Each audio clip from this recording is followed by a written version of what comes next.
അല്ലാതെ ചില രാഷ്ട്രീയ നിരീക്ഷകർ പറയുന്നത് പോലെ സർക്കാർ എടുത്ത ഒരു രാഷ്ട്രീയമായ മണ്ടൻ തീരുമാനമല്ല, ഇതൊരു പൊളിറ്റിക്കൽ ബ്ലണ്ടർ അല്ല. അല്ല, ഈ ഗവൺമെൻറ് എന്തെങ്കിലും മണ്ടൻ തീരുമാനം ഇതിനു മുമ്പ് എടുത്തിട്ടുണ്ടോ? ഒരിക്കലും എടുത്തിട്ടില്ല. ഞങ്ങൾ എടുക്കുന്ന തീരുമാനങ്ങൾ ജനങ്ങൾ അക്സെപ്റ്റ് ചെയ്യാറുണ്ട്. അതിൻ്റെ ഒരു ഹിതപരിശോധന നടന്ന എല്ലാ തെരഞ്ഞെടുപ്പുകളിലും ഞങ്ങൾ ജയിച്ചിട്ടുമുണ്ട്. അതുകൊണ്ട് ഞങ്ങൾ കേരളത്തിൻ്റെ ജനമനസ്സുകളിലേക്ക് ഒരു തീർത്ഥയാത്രയാണ് ഇപ്പോൾ നടത്തിക്കൊണ്ടിരിക്കുന്നത്. തീർച്ചയായിട്ടും ആ തീർത്ഥയാത്ര ലക്ഷ്യം കാണും. അതായത് ഇനി വരുന്ന തെരഞ്ഞെടുപ്പിലും ഇപ്പോൾ സർക്കാർ എടുത്തിട്ടുള്ള ഈ സമ്പൂർണ്ണ മദ്യ നിരോധനം എന്ന സർക്കാരിൻ്റെ മദ്യനയം വോട്ടുകളായി അനുകൂലമായി വീഴാൻ, ഇത് വോട്ട് കിട്ടാൻ വേണ്ടി ചെയ്ത കാര്യമല്ല. പക്ഷേ ഒരു ഗവൺമെൻറ് വിലയിരുത്തുമ്പോൾ തീർച്ചയായിട്ടും ഇത് വിലയിരുത്തപ്പെടും. ഞങ്ങൾക്ക് വളരെ നല്ല ഒരു അംഗീകാരം കിട്ടും എന്ന് മാത്രമല്ല, ഇത് നടപ്പാക്കാനും പ്രയാസമില്ല. സാമ്പത്തിക ബാധ്യത മറികടക്കാനുള്ള പോംവഴി കണ്ടുപിടിക്കാമെന്ന് പറഞ്ഞു. ഞാൻ ചോദിച്ച എൻ്റെ ചോദ്യത്തിൻ്റെ രണ്ടാമത്തെ ഭാഗം ഇതുമായി ബന്ധപ്പെട്ട് ജീവിക്കുന്നവരുടെ കാര്യം, അത് അക്കാര്യത്തിൽ എന്താണ് സർക്കാർ? അതല്ലേ പുനർജനി എന്ന് പറയുന്ന ഒരു പാക്കേജ് പ്രഖ്യാപിച്ചിട്ടുള്ളത്. ഞങ്ങൾ 5% ഇതിൻ്റെ വിൽപ്പനയിൽ സെസ് കൊണ്ടുവരാൻ പോവുകയാണ്. ഈ രംഗത്തുള്ള തൊഴിലാളികൾക്ക് മുഴുവൻ സംരക്ഷണം നൽകാൻ ഞങ്ങൾ ആലോചിച്ചുകൊണ്ടിരിക്കുകയാണ്. ഇന്നലെ ഞങ്ങൾ ആലോചിച്ചതിനകത്ത് എക്സൈസ് കമ്മീഷണറെ നേതൃത്വത്തിൽ അതിന് വേണ്ടിയിട്ടുള്ള ഒരു പ്രത്യേക സംവിധാനം കൊണ്ടുവരാൻ ആലോചിക്കുന്നുണ്ട്. താങ്കളും KPCC അധ്യക്ഷനുമായി ഉണ്ടായിട്ടുള്ള വാക്പോരി കഴിഞ്ഞ ദിവസങ്ങളിൽ AGയുടെ നിലപാടുമായി ബന്ധപ്പെട്ടാണ്. ഈ അഭിമുഖത്തിന് തുടക്കത്തിൽ താങ്കൾ സൂചിപ്പിക്കുകയും ചെയ്തു. സെക്രട്ടേറിയറ്റിന് മുന്നിൽ VM സുധീരൻ നടത്തിയ പ്രസംഗത്തിൽ പറഞ്ഞത് AG വേണ്ട രീതിയിൽ ഹൈക്കോടതിയിൽ ഈ വിഷയത്തിൽ വാദിച്ചില്ല, അതുകൊണ്ട് തോൽക്കേണ്ടി വന്നു. AGയാണ് വിമർശിച്ചത്, സർക്കാരിനെയല്ല. താങ്കൾ പറഞ്ഞു AG പറയുന്നത് സർക്കാരിൻ്റെ നിലപാടാണ്. AG പറയുന്നത് സർക്കാരിൻ്റെ നിലപാടാണെങ്കിൽ ആ നിലപാടിന് വിരുദ്ധമായ ഒരു മദ്യനയമല്ലേ ഇപ്പോൾ ഉണ്ടായിട്ടുള്ളത്? അല്ല, ഒരിക്കലും അല്ലല്ലോ. AG സർക്കാരിൻ്റെ നയമാണ് എപ്പോഴും പറയുന്നത്. അല്ലെങ്കിൽ പിന്നെ ആ AG ആരുടെ അഭിപ്രായം പറയണ്ടേ? AG എന്ന് പറയുന്നത് സർക്കാരിൻ്റെ അഭിപ്രായങ്ങൾ കോടതിയിൽ, അതിപ്പോൾ സുപ്രീം കോടതിയിലായാലും അറ്റോർണി ജനറലുണ്ട്. ഗവൺമെൻറ് അഭിപ്രായം കോടതിയിൽ ആധികാരികമായി പറഞ്ഞ് ഗവൺമെൻറ്റിന് വേണ്ടി വാദിക്കാനുള്ള വക്കീൽ എന്ന് പറയുന്നത് ആരാ? അതിൻ്റെ ഭരണഘടനാപരമായ അതോറിറ്റി എന്ന് പറയുന്നത് AG ആണ്. AGയുടെ നേതൃത്വത്തിലല്ലേ ഈ കേസും സുപ്രീം കോടതിയിൽ ഞങ്ങൾ ജയിച്ചത്. അപ്പോൾ AGനെ ഞങ്ങൾ എന്തിനാണ് വിശ്വസിക്കണേ? ഗവൺമെൻറ് ഇനിയിപ്പോൾ നിങ്ങൾ അന്വേഷിച്ച് നോക്ക്, ഈ AGയുടെ നേതൃത്വത്തിൽ 3 കൊല്ലത്തിനിടയിൽ ഗവൺമെൻറ് ഏതെങ്കിലും കേസ് തോറ്റിട്ടുണ്ടോ? പിന്നെ എന്തുകൊണ്ടാണ് KPCC അധ്യക്ഷൻ പറഞ്ഞിട്ടുണ്ടാവുക മൂന്നാറിൻ്റെ കാര്യത്തിലും കസ്തൂരിരംഗൻ്റെ കാര്യത്തിലും മദ്യത്തിൻ്റെ കാര്യത്തിലും എല്ലാം AGയുടെ ഭാഗത്ത് വീഴ്ച ഉണ്ടായിട്ടുണ്ട്, വേണ്ട രീതിയിൽ പ്രവർത്തിച്ചില്ല എന്നൊരു ആക്ഷേപം അദ്ദേഹത്തിനുണ്ടല്ലോ? മൂന്നാറിൻ്റെ കാര്യത്തിലേ, മൂന്നാർ ഓപ്പറേഷൻ നടന്നതെന്ന ഈ ഗവൺമെൻറ് കാലത്തല്ല. ആ ഗവൺമെൻറ് കാലത്ത് നടന്ന പ്രവർത്തനങ്ങളെ സംബന്ധിച്ചാണ് കോടതിയിൽ വന്നത്, കേസ് ക്വസ്റ്റ്യൻ ചെയ്തത്. ആ ഗവൺമെൻറ് അതിനകത്ത് വീഴ്ച വരുത്തി കാണും. ഇപ്പോൾ ഉദാഹരണം നോട്ടീസ് കൊടുത്തില്ല എന്ന് പറഞ്ഞു, ഒരു പ്രശ്നം. അപ്പോൾ അത് ആ ഗവൺമെൻറ് നോട്ടീസ് കൊടുക്കേണ്ടതായിരുന്നു. അതിന് ഈ ഗവൺമെൻറ്റും ഈ AG എന്താ ചെയ്തത്? അന്നത്തെ AG വേറെ, അന്നത്തെ ഗവൺമെൻറ് വേറെ. അതിന് ഈ AG ഈ ഗവൺമെൻറ് എന്ത് ചെയ്തു? ജോലിഭാരം കൊണ്ടുള്ള അസ്വസ്ഥതകളുണ്ട്, മാധ്യമങ്ങൾക്ക് മുന്നിൽ കാര്യങ്ങൾ വെറുതെ വിശദീകരിച്ചാൽ പോരല്ലോ എന്നെല്ലാം താങ്കൾ പറഞ്ഞല്ലോ. അതെല്ലാം KPCC അധ്യക്ഷനുള്ള മറുപടിയാണോ? KPCC അധ്യക്ഷന് ഞാൻ മറുപടി പറയണേ എങ്ങനെയാന്നേ? അതിൻ്റെ കാര്യം എന്താ ഉള്ളത്? KPCC പ്രസിഡന്റ് ഞാനും തമ്മിലുള്ളൊരു യുദ്ധം നടക്കുകയാണോ ഇവിടെ? അങ്ങനെ തെറ്റിദ്ധരിക്കല്ലേ. ഞാൻ പറഞ്ഞത്, ഇപ്പോൾ മാധ്യമപ്രവർത്തകർ എന്നോട് ഇങ്ങനെ ഓരോന്ന് കുത്തി ചോദിച്ചു. ഞാൻ പറഞ്ഞു, എനിക്ക് നിങ്ങളോട് പറഞ്ഞാൽ പോരല്ലോ, എനിക്കിത് ഒരു പരിക്കുമില്ലാത്ത വിധത്തിൽ ഇത് ഇംപ്ലിമെൻറ്റ് ചെയ്യണ്ടേ? ആ അസ്വസ്ഥതയുടെ കാര്യമാണ് ഞാൻ പറഞ്ഞത്. അല്ലാതെ KPCC പ്രസിഡൻറ്റുമായിട്ട് മറുപടി പറയാനും നടക്കുക. നിങ്ങൾ എൻ്റെ കാര്യം ഒന്ന് പറയാം ഒന്നുകൂടി. ഞാൻ ഇതുവരെ ഇപ്പോൾ ഈ മന്ത്രിസഭയിൽ 3 കൊല്ലം കഴിഞ്ഞു, 3-3.5 കൊല്ലം. ഞാനൊരു വിവാദം ഉണ്ടാക്കാൻ നിൽക്കാറില്ലല്ലോ. ഞാൻ മീഡിയ അറ്റൻഷന് വേണ്ടി ഒന്നും ചെയ്യാറില്ലാത്ത ആളാണ്. വിവാദങ്ങൾ ഉണ്ടാക്കാറില്ല മന്ത്രി എന്ന് താങ്കൾ പറഞ്ഞതിന് ഞാൻ 100% അംഗീകരിക്കുന്നു. പറഞ്ഞോ? ഇല്ല, ഉണ്ടാക്കിയിട്ടില്ല. അതിന് മദ്യനയവുമായി ബന്ധപ്പെട്ട വിവാദങ്ങൾ ഉണ്ടാകുന്ന സമയത്ത് മാധ്യമങ്ങൾക്ക് മുന്നിൽ വരാതെ മാറി നിന്ന മന്ത്രി താങ്കൾ.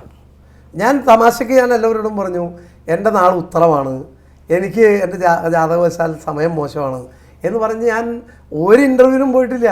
ഇന്ന് തന്നെ ഇപ്പോൾ ഇതിനിരിക്കണതിൻ്റെ കാര്യം കൂടെ ഞാൻ നിങ്ങളെ കൂടെ വെളിപ്പെടുത്താം.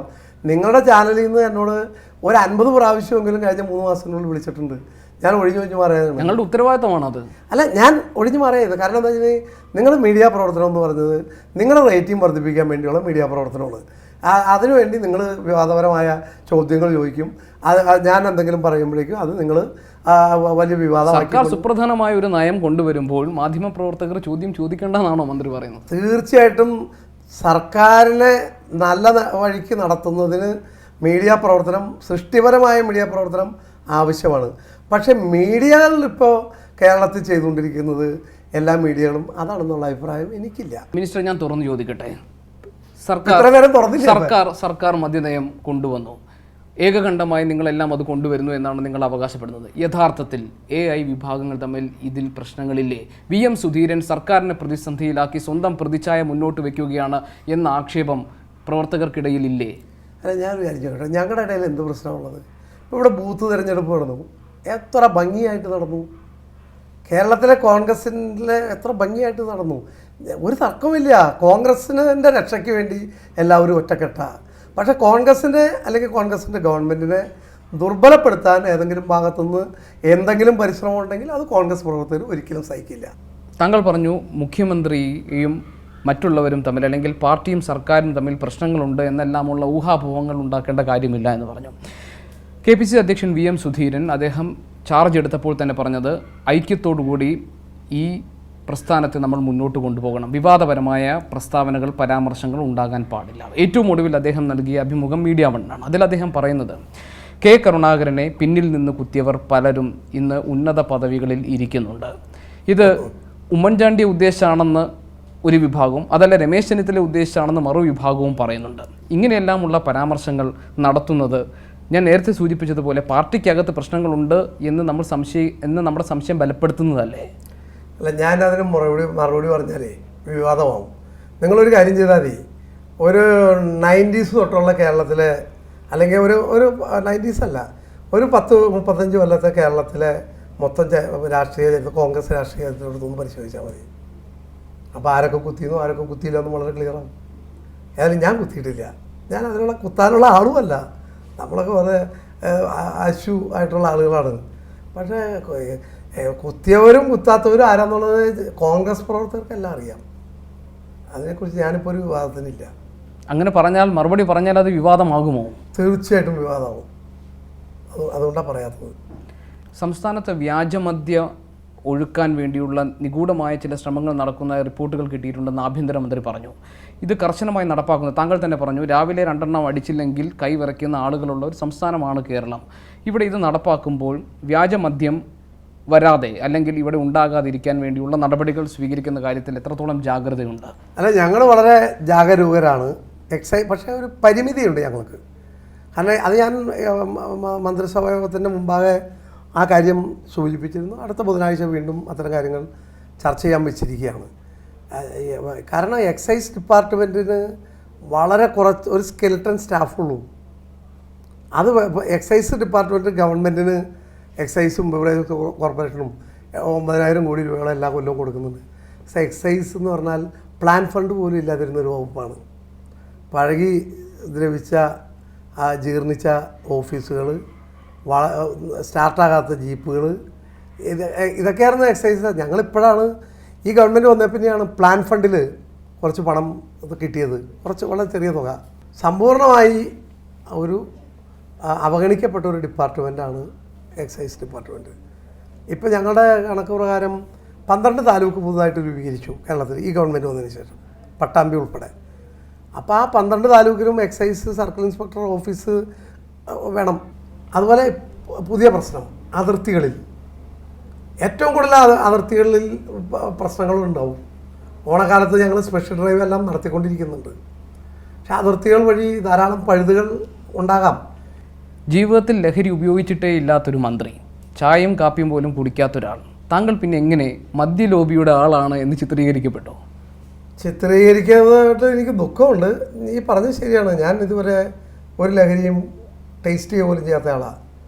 ഞാൻ ഒരിക്കലും പുക വലിച്ചിട്ടില്ലാത്ത ആളാണ്, ചായയും കാപ്പിയും കുടിക്കാത്ത ആളാണ്, പൊടി വലിച്ചിട്ടില്ലാത്ത ആളാണ്, മുറുക്കിയിട്ടില്ലാത്ത ആളാണ്. കുറേ വർഷങ്ങളായിട്ട് മാംസവും കഴിക്കാറില്ലാത്ത ആളാണ്, കഴിക്കില്ല. അപ്പോൾ എന്നെ അങ്ങനെ ചിത്രീകരിച്ചതിൽ എനിക്ക് ദുഃഖമുണ്ട്. പക്ഷേ ഓരോരുത്തരുടെ ഭാഗം വിജയിപ്പിക്കാൻ വേണ്ടി എന്തും പറയാമല്ലോ. ആ ഒരു കാലമല്ലേ, അവർ പറഞ്ഞോട്ടെ, അവർ സൂചിച്ചോട്ടെ. മദ്യനയത്തിൻ്റെ തുടർച്ചയായി എക്സൈസ് മന്ത്രി K ബാബുവിന് ഉണ്ടായിട്ടുള്ള അസ്വസ്ഥതകൾ എപ്പോൾ തീരും? ഒരാൾ പറഞ്ഞ കാര്യം നടപ്പായില്ലെങ്കിൽ ആ ആൾക്ക് അസ്വസ്ഥത ഉണ്ടാവും. ഞാൻ ഏറ്റെടുക്കുന്ന ഉത്തരവാദിത്വം വിജയിപ്പിക്കണമെന്നുള്ള ഒരു ഉത്തരവാദിത്വ ബോധമുള്ളപ്പോൾ എനിക്കും അസ്വസ്ഥത ഉണ്ടാവും. ഇതൊക്കെ എല്ലാവർക്കും ആവേശികമാണിത്, എല്ലാവർക്കും ഉണ്ടാകുന്ന കാര്യമാണ്. നിലപാടുകളുമായി മുന്നോട്ട് പോകാൻ കഴിയട്ടെ. Thank you very much. Thank you.